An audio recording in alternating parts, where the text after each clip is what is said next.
Once again, welcome you all in my English class. I am Divyanshi Sharma and today I am going to continue remaining part of class 11th English Honorable Book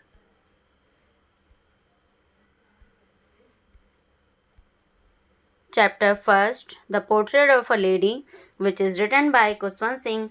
So students, as we all know, in my previous video we have already discussed about the writer of this chapter and about the title. So students, as I have already told you that in this chapter the writer is talking about the relationship between he and his grandmother. सो बच्चों जो है इस कहानी में writer जो है अपने अपने दादी माँ के रिश्ते के बारे में बताते हैं कि कैसे कैसे 20 साल में उन लोगों के रिश्ते में क्या क्या चेंजेस आते हैं। जब वो छोटे थे, जब वो दादी माँ के साथ में रहते थे तो कैसे उनके रिश्ते थे, और जब वो थोड़ा सा बड़े हुए और अपने पेरेंट्स के साथ शहर वाले अपने घर में शिफ्ट हुए तो क्या चेंजेस आए, और उसके बाद में जब वो और ज़्यादा बड़े हो जाते हैं और तब उन लोगों के रिश्ते में कैसे कैसे क्या क्या चेंजेस आते हैं। So let us begin with the chapter. I'll explain it to you. When I came back, she would ask me what the teacher had taught me. वो कहते हैं कि जब मैं जो है स्कूल से वापस आता था तो मेरी दादी माँ मुझसे पूछती हैं कि मुझे मेरी टीचर ने क्या पढ़ाया है। मीन्स अब जो है पहले की तरह दादी माँ जो है राइटर के साथ उनके स्कूल नहीं जाती हैं जैसे वो पहले उनको छोड़ने जाया करती थी, बिकॉज अब ये शहर में आ गए हैं और यहाँ पर वो स्कूल बस से जाते हैं।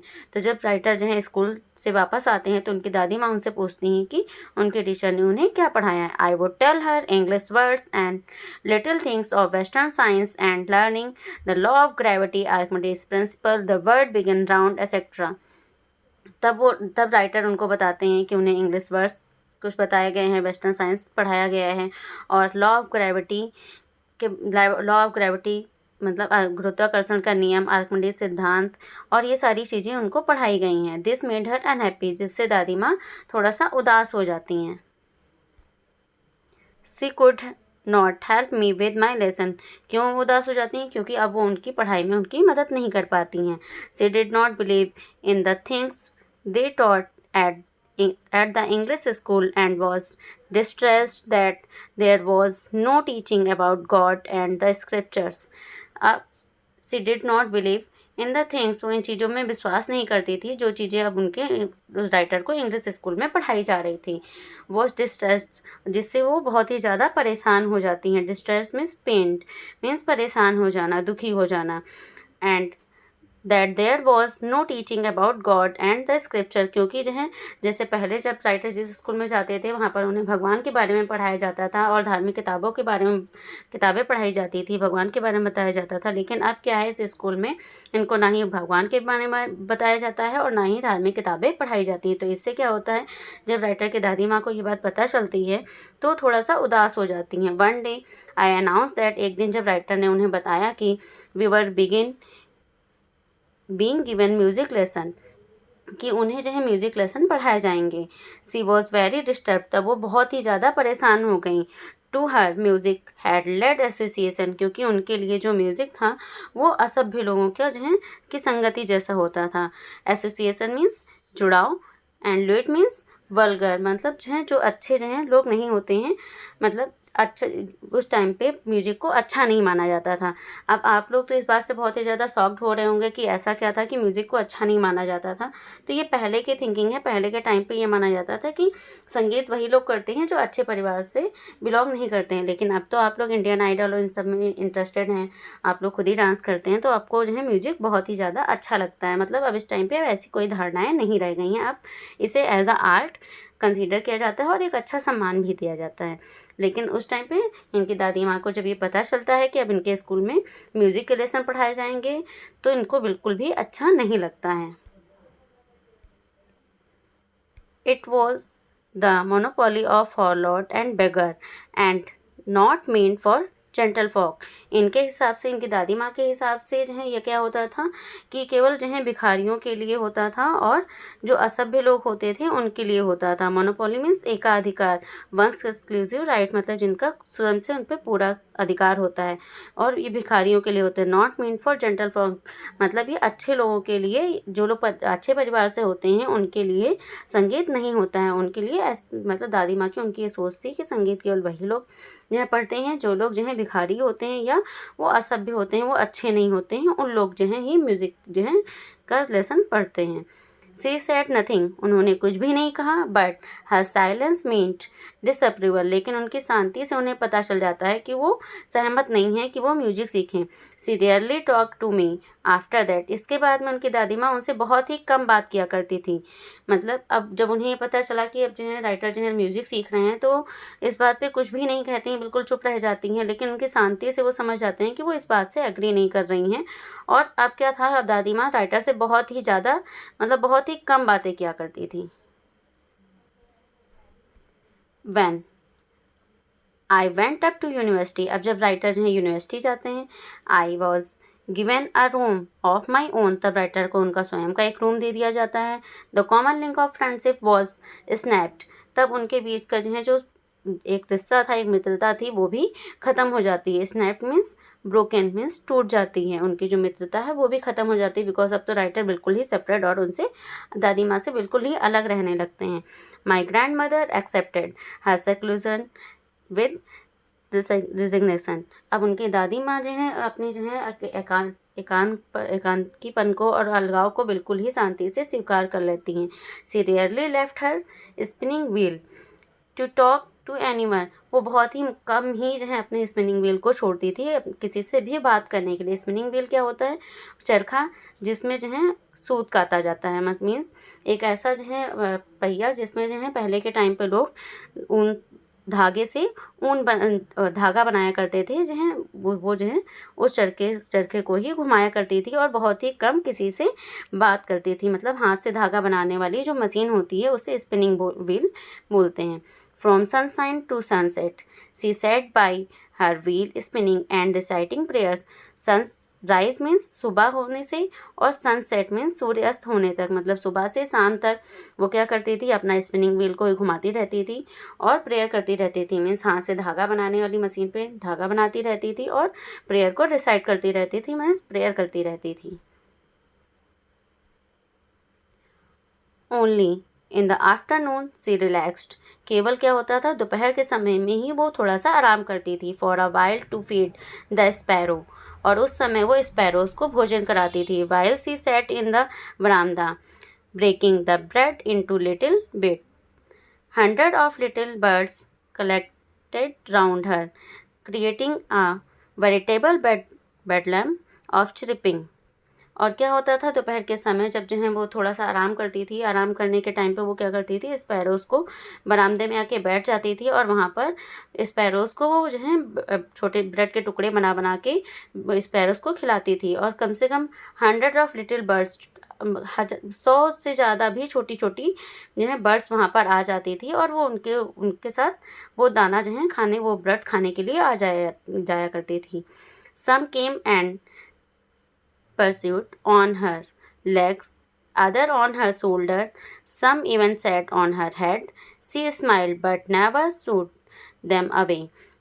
It used to be the happiest hour of the day of her।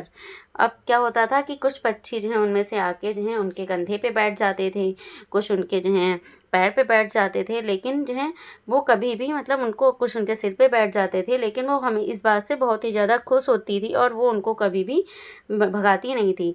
Suit means क्या होता है, भगाना, और वो पक्षियों को भगाती नहीं, मतलब सू का साउंड करके उन पक्षियों को भगाती भी नहीं थी। और यही था जो है उनके पूरे दिन का सबसे अच्छा घंटा, जब वो बहुत ही ज़्यादा प्रसन्न होती थी, मीन्स जब वो स्पैरोज़ के साथ में होती थी। यहाँ पर आप इस इमेज में देख सकते हैं कैसे पक्षी उनके जो है पैर के पास हैं, यहाँ पर हेड के पास हैं, तो वो उनको ब्रेड के छोटे छोटे टुकड़े बनाकर जो है पक्षियों को डालती थी और वहीं पर वो जो है, और इस बात से वो बहुत ही ज़्यादा प्रसन्न होती थी। When I decided to go abroad. अब जब राइटर की जो यूनिवर्सिटी की भी पढ़ाई कंप्लीट हो जाती है तब वो अपनी आगे की पढ़ाई के लिए अब्रॉड जाने का निश्चय करते हैं। अब्रॉड मीन्स विदेश। आगे की पढ़ाई के लिए जब वो विदेश जाने का निश्चय करते हैं। I was sure my grand mother would be upset. मैं बिल्कुल निश्चित था कि मेरी दादी माँ बहुत ही ज़्यादा परेशान हो जाएंगी, बहुत ही ज़्यादा उदास हो जाएंगी। I would be away for 5 years। क्यों वो ऐसा क्यों सोच रहे हैं? क्योंकि राइटर अब 5 साल के लिए बाहर जा रहे थे। And at her age one could never tell. और वो ये कह रहे हैं कि दादी माँ की जैसी वो बहुत ही ज़्यादा बूढ़ी हो चुकी हैं, तो अब इस टाइम पे कोई भी नहीं कह सकता है कि वो कब जो है मतलब उनकी डेथ हो जाए। But my grandmother could, she was not even sentimental. लेकिन उनकी दादी माँ जो है इस चीज़ के लिए निश्चित थी कि अभी वो नहीं मरेंगी, और इसीलिए वो बिल्कुल भी ज़्यादा सेंटिमेंटल नहीं होती हैं, मीन्स बिल्कुल भी भावुक नहीं होती हैं। सी केम टू लीव मी। अब वो उनको छोड़ने के लिए एट द रेलवे स्टेशन, वो उनको छोड़ने के लिए रेलवे स्टेशन तक आती हैं। बट डिड नॉट टॉक और सो एनी इमोशन। लेकिन वो ना ही ज़्यादा बात करती हैं और ना ही कोई भी अपनी भावनाएं, मतलब कोई भी अपनी भावनाएं उनको दिखाती हैं, बिल्कुल भी इमोशनल नहीं होती हैं। हर लिप्स मूव्ड इन प्रेयर। उनके जो ओठ हैं वो प्रार्थनाएं करते रहते हैं, वैसे ही प्रेयर वो करती रहती हैं। Mind was lost in prayer. और उनके दिमाग में भी केवल प्रेयर ही चलती रहती है। मीन्स राइटर अब जब ये सोचते हैं कि वो अब्रॉड जा रहे हैं तो उनकी दादी माँ बहुत ही ज़्यादा अपसेट हो जाएंगी, और क्योंकि वो 5 साल के लिए बाहर जा रहे हैं।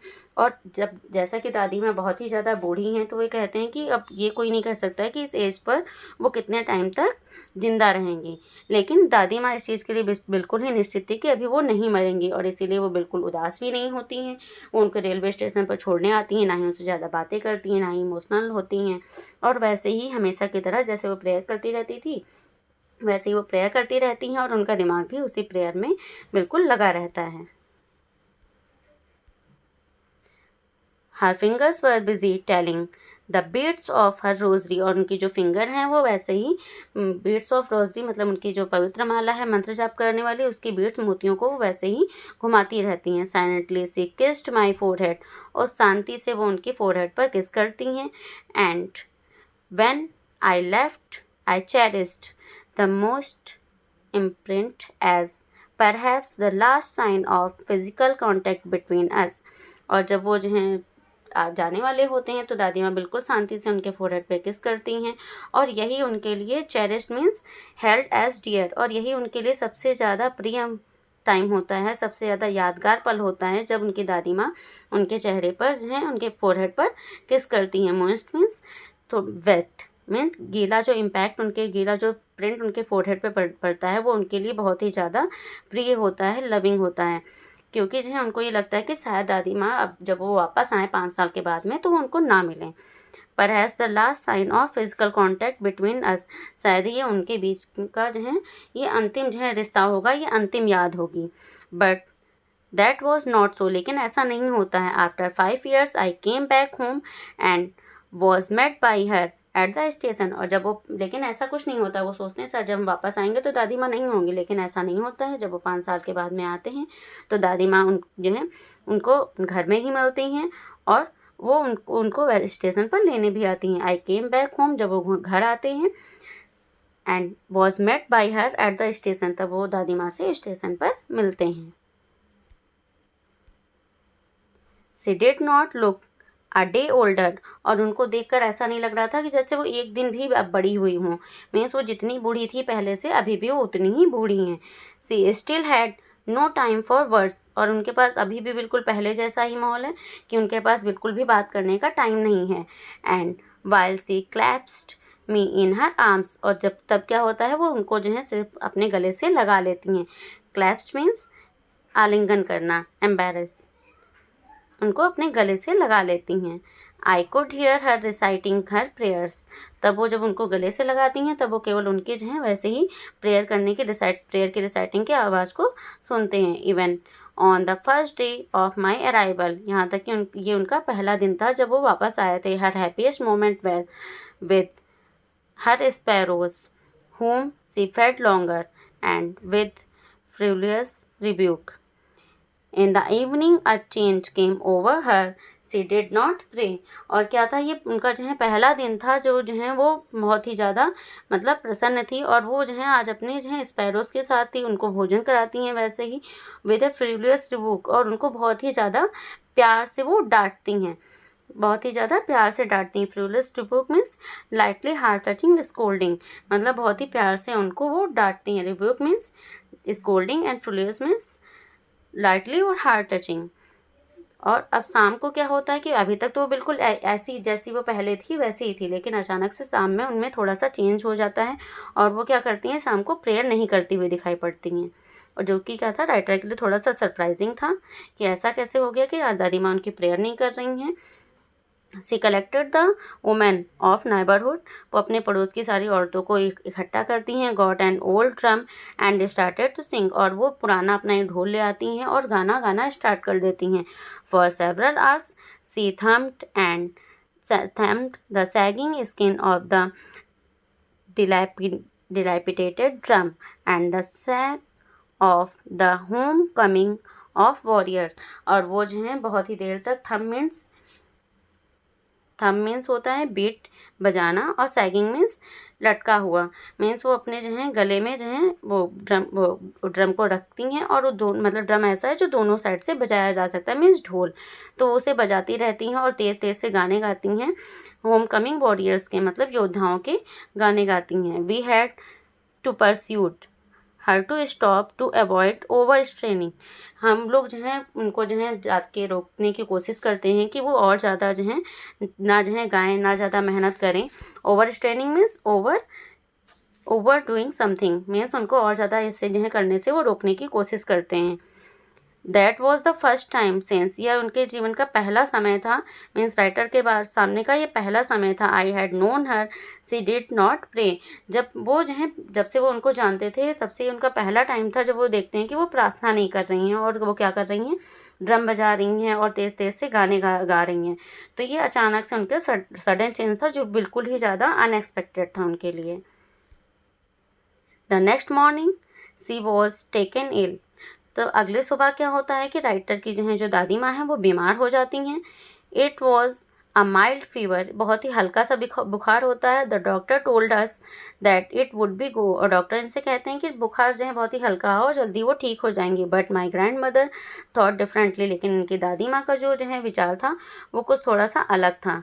क्या अलग था, क्योंकि अब उनको ये पता हो गया था कि मतलब वो मरने वाली हैं, अब वो मतलब उनकी एज जो है कंप्लीट हो गई है। अब उनका लास्ट चैप्टर है। सी told us that her and was near, उन्होंने उनसे कहा कि अब उनकी मरने का दिन आ गया है।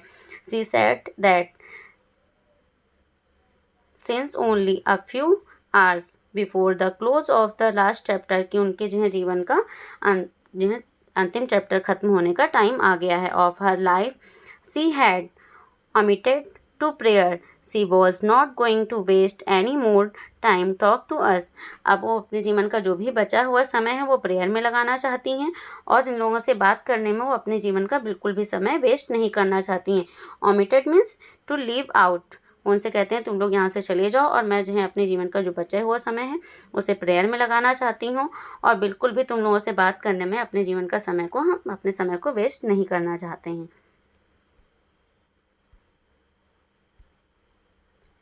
वी प्रोटेस्ट, हम लोग उनका विरोध करते हैं, मीन्स उनको ऑब्जेक्शन करते हैं कि नहीं ऐसा नहीं होगा। But she ignored our protest, लेकिन वो हमारे प्रोटेस्ट को, हमारे विरोध को इग्नोर कर देती हैं।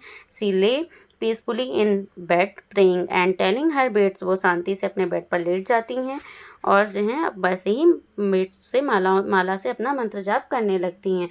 Even before we could suspect, यहाँ तक कि जब तक हम लोगों को कुछ एहसास होता, हर लिप्स स्टॉप्ड, उनके जो है ओठ रुक गए थे। Moving and the rosary fell from her lifeless finger, और उनके हाथ से वो माला जो है नीचे गिर जाती है। उनके लाइफलेस फिंगर मीन्स मतलब निर्जीव, मीन्स अब वो मर चुकी हैं तो उनके हाथ से वो माला भी गिर जाती है। A peaceful pallor spread on her face and we knew that she was dead, एक शांति से पूरा पीलापन उनके चेहरे पर फैल गया था, जिससे राइटर को ये और सबको ये पता चल जाता है कि वो मर चुके हैं, मीन्स उनकी दादी माँ अब जिंदा नहीं हैं।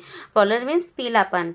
We lifted her off the bed, अब वो लोग उनको बेड से नीचे जो है उतार लेते हैं। एंड एज इज़ कस्टमरी, जैसा कि उनके रीति रिवाज में, कस्टमरी मीन्स कस्टम, रीति रिवाज, laid her on the ground, वो उनको जमीन पर लिटा देते हैं। And covered her with a red shroud, और उनको रेड कलर के कपड़े से ढक देते हैं। सॉर्ड मीन्स कफन, रेड कलर का कपड़ा जो है उनको उड़ा देते हैं।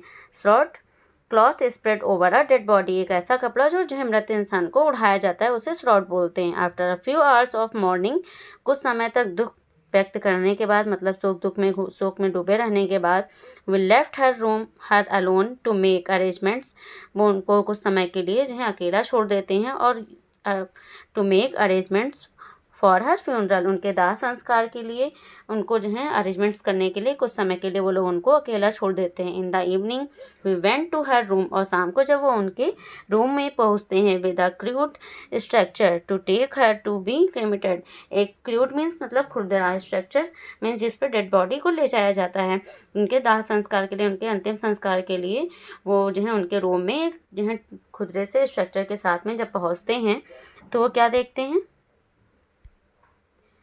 द सन वॉज सेटिंग, मतलब सूर्यास्त होने वाला है। And had lit her room, जिससे जो है उनका रूम जो है मतलब चमक रहा है। एंड बरामदा with a blaze of golden light, और उनके पूरे बरामदे में गोल्डन कलर की लाइट है, मतलब सूर्यास्त के समय जो गोल्डन शाइनिंग से लाइट होती है उस लाइट से उनका पूरा बरामदा जो है शाइन कर रहा है। We stopped half way in the courtyard, और वो कोर्टयार्ड के आधे रास्ते में ही सब लोग रुक जाते हैं। ऑल ओवर द बरामदा, पूरे बरामदा में। And in her room right up to where she lay dead and stiffed wrapped in the red shroud, जहाँ मतलब उनके पूरे बरामदे में, उनके रूम में जहाँ पर वो जो है मरी हुई, स्टिफ्ड मीन्स सख्त, मीन्स उनकी बॉडी पूरी टाइट हो चुकी थी, जिसको जो है रेड कलर के श्रॉड से कफन से ढका जा चुका था, जहाँ पर वो लेटी हुई थी। Thousand of sparrows set scattered on her floor on the floor, मतलब पूरे फर्श पर और पूरे रूम में, पूरे बरामदा में, सब कहीं पर क्या था, हजारों संख्या में स्पैरोज फैली हुई थी, मतलब हजारों संख्या में पक्षी वहाँ पर फैले हुए थे, आके मतलब बैठे हुए थे। मीन्स वो सारे पक्षी जो हैं वो भी जो हैं दुख अपना व्यक्त कर रहे हैं, वो सारे भी आज दुख में हैं। देयर वॉज नो श्रिपिंग, आज वो लोग बिल्कुल ही शांत हैं, कोई भी चिड़ियों की जो है चहचहाने की, श्रिपिंग की साउंड बिल्कुल भी नहीं। श्रिपिंग क्या होता है, जो बर्ड्स का साउंड होता है, जो बोलती हैं चहचहाती हैं उसे श्रिपिंग बोलते हैं। We felt sorry for the birds, अब ये सब देख के इनको बर्ड्स के लिए भी बहुत सॉरी फील हो रहा है, मतलब बहुत ही ज़्यादा दुखी हो रहे हैं कि आज जो देखो पक्षी भी कितने ज़्यादा शांत हैं। And my mother fetched some bread for them, तभी क्या होता है, इनकी मम्मी उन पक्षियों के लिए थोड़ी सी ब्रेड लेके आती हैं। She broke it into little crumbs, वो भी उनको वैसे ही छोटे छोटे टुकड़ों में तोड़ती हैं ब्रेड्स को। The way my grandmother use to, जैसे कि उनकी दादी माँ उन पक्षियों के लिए ब्रेड्स को क्या करती थी, छोटे छोटे टुकड़ों में तोड़कर उनके सामने डाल देती थी। And threw it to them, और उनके सामने वो डाल देती हैं। The sparrows took no notice of the bread, लेकिन आज क्या था कि आज स्पैरोज ने उन ब्रेड्स की तरफ देखा भी नहीं है। When we carried my grandmother's corpse off, जब वो उनकी जो है दादी माँ की जो है डेड बॉडी को ले जा रहे होते हैं, वहाँ से जो है ले जा रहे होते हैं, corpus means dead body means लाश, जब वो उनके दादी माँ की लाश को, अपनी दादी माँ की लाश को वहाँ से ले जा रहे होते हैं, दे फ्लू अवे क्वाइटली, वो वहाँ से शांति से उड़ जाती हैं। The next morning the sweepers swept the bread crumbs into the dustbin, और अगली सुबह क्या होता है, जो स्वीपर उनके घर में जो सफाई करने आता है वो सारे ब्रेड क्रम्स को, ब्रेड के टुकड़ों को क्या करता है, वो डस्टबिन में डाल देता है। जब वो घर की सफाई करता है तो ब्रेड क्रम्स को क्या देखता है, सारी के सारी वहाँ वैसे ही पड़ी हुई हैं, और उनको वो सबको, सारी ब्रेड्स को वो ड्रम में डाल देते हैं। तो स्टूडेंट यहाँ पर हम क्या देख रहे हैं कि कैसे ह्यूमन और जो है ह्यूमन बींग और एनिमल के बीच में कैसा एक इमोशनल सा रिलेशनशिप बाउंड अप हो जाता है, जब जो है मतलब दादी माँ जो रोज़ रोज़ उन पक्षियों को ब्रेड खिला रही होती हैं, इससे जो है क्या हो जाता है कि वो जो है बर्ड्स और दादी माँ के बीच में एक इमोशनल रिलेशनशिप बन जाता है, और वो बहुत ही ज़्यादा स्ट्रॉन्ग होता है, जिसकी वजह से आज जब वो मर चुकी हैं तो सारे पक्षी वहाँ पर आए हुए हैं और सबके सब बहुत ही ज़्यादा उदास हैं, और आज उनमें से किसी ने भी एक ब्रेड का टुकड़ा भी नहीं खाया, मतलब किसी ने ब्रेड को देखा तक भी नहीं है। So student, in this way we came to the end of this story. I hope you like this story very much, because this is very heart touching story. I hope you like this video. For such type of video, please like my video and subscribe my channel. Thank you. Have a nice day. Stay home. Stay safe.